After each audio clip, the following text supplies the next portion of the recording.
ओ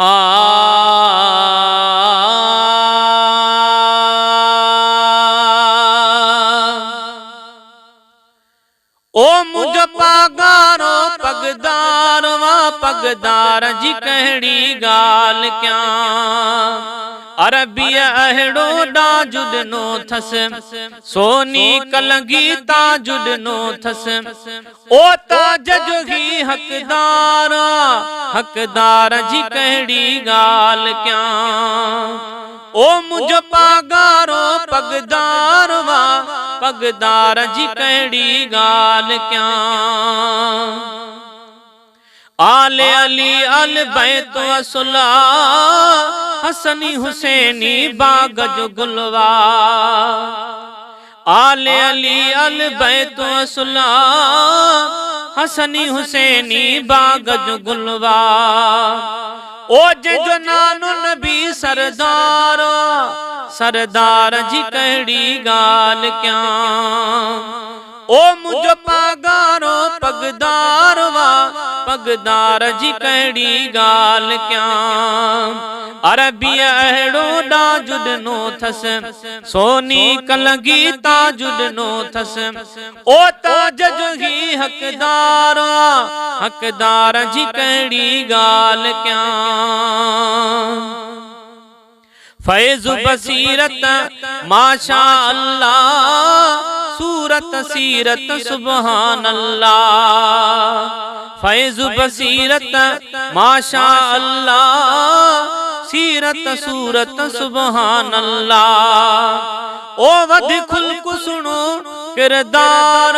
किरदार जी कहड़ी गाल क्या ओ मुझ पागारो पगदार पगदार जी कहड़ी गाल क्या अरबिया अहड़ो डाजुड नो थस सोनी कलंगी ताजुड नो थस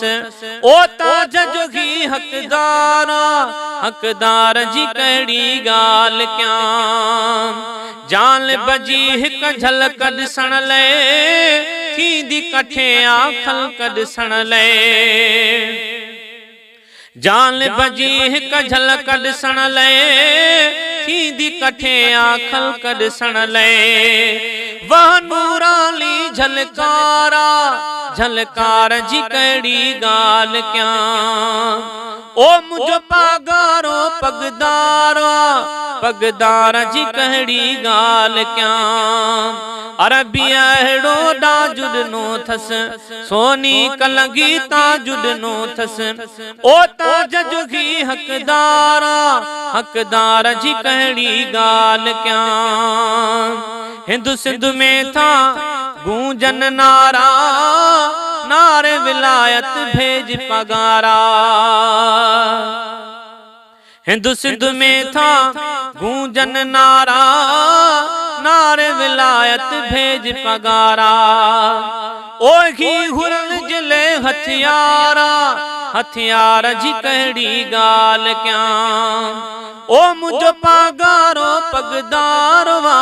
पगदार जी कहड़ी गाल क्या बारिय जावद भाल भलायूं यार मोहम्मद गुण था गायूं बारिय जावद भाल भलायूं यार मोहम्मद गुण था गायूं ओ मिलो मुर्शिद ही मलठार जी कहड़ी गाल क्या ओ मुझ पागारो पगदार पगदार जी कहड़ी गाल क्या अरबिया अहड़ो डाजुड नो थस सोनी कलंगी ताजुड नो थस ओ ताज जोगी हकदार हकदार जी कहड़ी गाल क्या।